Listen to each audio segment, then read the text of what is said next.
കിടന്നു വന്ന എന്റെ പ്രിയപ്പെട്ട വാപ്പാ, നിനക്ക് സുഖമില്ലാഞ്ഞിട്ട് എഴുന്നേറ്റ് പള്ളിയിൽ പോയി നിസ്കരിക്കുന്നുണ്ടല്ലോ. പ്രഷറിന്റെയും ഷുഗറിന്റെയും ഗുളിക കടിച്ചിട്ട് പാതിരാത്രി കിടന്നുറങ്ങിയിട്ട് പടച്ചവന്റെ പള്ളിയുടെ മിനാരത്തിൽ നിന്ന് അസ്സലാത്തു ഖൈറും മിനന്നൗം,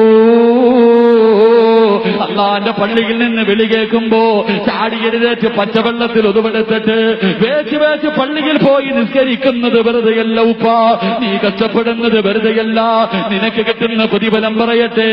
അല്ലാഹുവിന്റെ റസൂല് പറയുകയാ, അള്ളാന്റെ റസൂല് പറയുകയാ, ഒരു ദിവസം നിന്നെ പള്ളിക്കാട്ടിൽ കൊണ്ടുവെക്കുമല്ലോ, 6 അടി മണ്ണിനകത്ത് എടുത്ത് കബറടക്കിയിട്ട് എല്ലാവരും മടങ്ങിപ്പോകുമല്ലോ. എന്റെ പ്രിയപ്പെട്ട സഹോദരങ്ങളെ, അല്ലാഹുവിന്റെ പ്രവാചകന്റെ പ്രിയപ്പെട്ട സ്വഹാബി മഹാനായ അബൂ സിനാർ റളിയല്ലാഹു തആല അൻഹു എത്രയോ കൊല്ലങ്ങളെ വിവാഹം കഴിഞ്ഞ് കാത്തിരിക്കുകയാ. തനിക്കൊരു പൊന്നുമകനെ കിട്ടി, മകനോട് വല്ലാത്ത സ്നേഹമാ, എവിടെ പോയാലും തന്റെ പൊന്നുമകനെ കൊണ്ടുപോവുകയാണ്. അവസാനം അബൂ സിനാർ റളിയല്ലാഹു തആല അൻഹു പ്രായമായി രോഗിയായി കിടക്കുകയാ, പ്രായമായി രോഗിയായി കിടക്കുകയാ. അതായി കിടക്കുന്ന സ്ഥലത്ത് നിന്ന് എഴുന്നേക്കാൻ പോലും കഴിയാതെ 1 മാസത്തോളം അബൂ സിനാർ തങ്ങൾ കിടക്കുകയാ. അവസാനം മരണപ്പെട്ടു. മയ്യത്ത് കുളിപ്പിച്ച് കഫം പൊതിഞ്ഞ് പള്ളിയിൽ കൊണ്ടുപോയി നിസ്കരിച്ചിട്ട് 6 അടി മണ്ണിനകത്തേക്ക് മയ്യത്ത് കബറടക്കിയിട്ട് എല്ലാവരും പോവുകയാ, എല്ലാവരും മടങ്ങി പോവുകയാ. പക്ഷേ അബൂ സിനാനെന്ന് പൊന്നുമോ മടങ്ങുന്നില്ല. ചെറിയ കുട്ടിയാ, ചെറിയ കുട്ടിയാ, വാപ്പാന്റെ കബറിന്റെ ഭാഗത്ത് നിൽക്കുകയാ. എല്ലാവരും ചോദിച്ചു, സിനാനെ എന്തിനാടാ ഇവിടെ നിൽക്കുന്നത്? വാപ്പയോടുള്ള കടമകൾ കഴിഞ്ഞല്ലോ, വാപ്പയോടുള്ള കടമ കഴിഞ്ഞല്ലോ, വാപ്പ മരിച്ചു കഴിഞ്ഞല്ലോ, മയ്യത്ത് കൊണ്ടുവന്ന് കബറടക്കി കഴിഞ്ഞല്ലോ, എല്ലാ ബാധ്യതയും കഴിഞ്ഞല്ലോ, എന്തിനാണ് കബറിന്റെ ഓരത്ത് നിൽക്കുന്നതെന്ന് പൊന്നുമകനോട് നാട്ടുകാർ ചോദിക്കുമ്പോ അവിടെന്ന് പറയുകയാ, ഇതിനകത്ത് കിടക്കുന്നത് എന്റെ വാപ്പയാ, എനിക്ക് വേണ്ടി ജീവിച്ച മനുഷ്യനാ, ഇന്നലെ വരെ എന്റെ കൂടെ കിടന്ന വാപ്പയാ, ഇന്ന് വാപ്പ 6 അടി മണ്ണിനകത്താ. ഇതിനകത്ത് വാപ്പാന്റെ അവസ്ഥ എന്താ? ഇതിനകത്ത് ബെഡില്ലല്ലോ, ഇതിനകത്ത് പായില്ലല്ലോ, ഇതിനകത്ത് വെളിച്ചമില്ലല്ലോ, ഇതിനകത്ത് ഇരുളാണല്ലോ, കബറ് ഞെരുക്കുമല്ലോ. എന്റെ വാപ്പാടെ അവസ്ഥ എന്താണെന്നറിയാതെ എനിക്കെന്റെ വീട്ടിൽ പോയി കിടക്കാൻ കഴിയൂല. മഹാനായ അബൂ സിനാർ റളിയല്ലാഹു തആല അൻഹുവിന്റെ പൊന്നുമകൻ കബറിന്റെ പുറത്ത് നിൽക്കുകയാ. സാലിഹായ മക്കളെങ്ങനെയാ, സാലിഹായ മക്കളെങ്ങനാ? പള്ളിക്കാട്ടിൽ കൊണ്ട് കുടിച്ചിട്ടവനോടൂല. സാലിഹായ മക്കളെങ്ങനാ?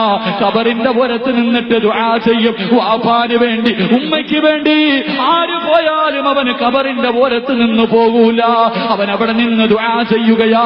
അബൂ സിനാർ റളിയല്ലാഹു തആല അൻഹുവിന്റെ പൊന്നുമകൻ വാപ്പാന്റെ കബറിന്റെ മുന്നിൽ നിന്ന് കരയുകയാണ്, അവിടെ നിന്ന് ദുആ ചെയ്യുകയാ.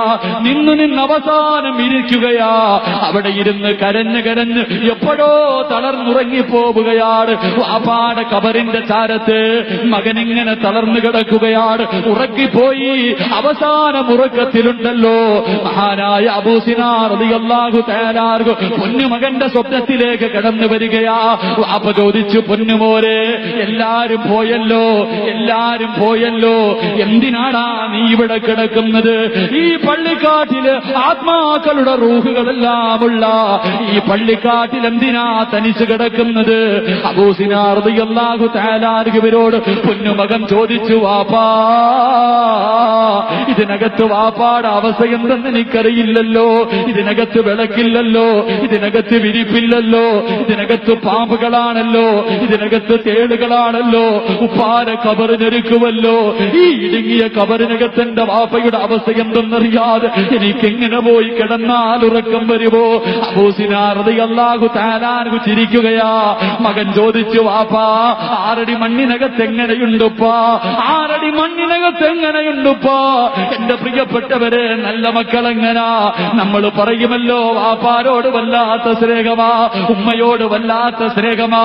മരിച്ചുപോയ മാതാപിതാക്കളെ ഇന്നുവരെ ഒന്ന് സ്വപ്നം കണ്ടിട്ടുണ്ടോ? എന്റെ പ്രിയപ്പെട്ടവരെ, മാതാപിതാക്കളെ വല്ലാതെ സ്നേഹിക്കുന്നവരാ. സ്വന്തം ഉപ്പ മരിച്ചിട്ട് കൊല്ലങ്ങളായി. എന്നെങ്കിലും ഒരു രാത്രി നിന്റെ ഉപ്പാടെ മുഖം നീ ഒന്ന് സ്വപ്നം കണ്ടിട്ടുണ്ടോ? ഉമ്മാന്റെ മുഖമൊന്ന് കണ്ടിട്ടുണ്ടോ? അബൂ സിനാർ റളിയല്ലാഹു തആല അൻഹുവിന്റെ പൊന്നുമകൻ ഖബറിന്റെ പുറത്ത് കിടന്ന് വാപ്പയോട് ചോദിച്ചു, ഉപ്പാ എങ്ങനെയുണ്ട് വാപ്പാ? 6 അടി മണ്ണിനകത്ത് എങ്ങനെയുണ്ട് വാപ്പാ?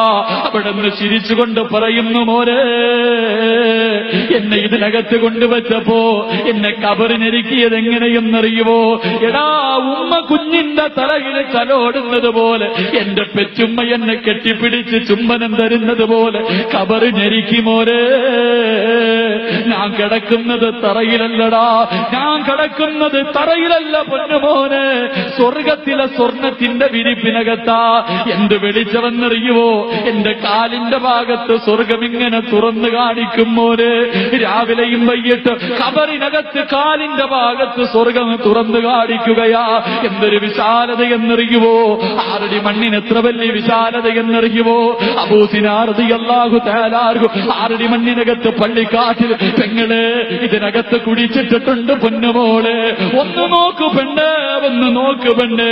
സീരിയലിന്റെ പെണ്ണിലിരുന്ന് ജീവിതം തുലയ്ക്കുന്ന, നിസ്കാരം കളയാക്കുന്ന, പർദ്ദ ധരിച്ചുകൊണ്ട് നിസ്കാരത്തിന്റെ സമയത്ത് കാഞ്ഞങ്ങാട് ടൗണിലൂടെ പർദ്ദ ധരിച്ചുകൊണ്ട് നടക്കുന്ന പെണ്ണ്, കല്യാണത്തിന്റെ പേര് പറഞ്ഞ് ളുഹർ നിസ്കാരം കഴിഞ്ഞ് ആഡിറ്റോറിയം കയറി ഇറങ്ങി നടക്കുന്ന എന്റെ പ്രിയപ്പെട്ട മുസ്ലിം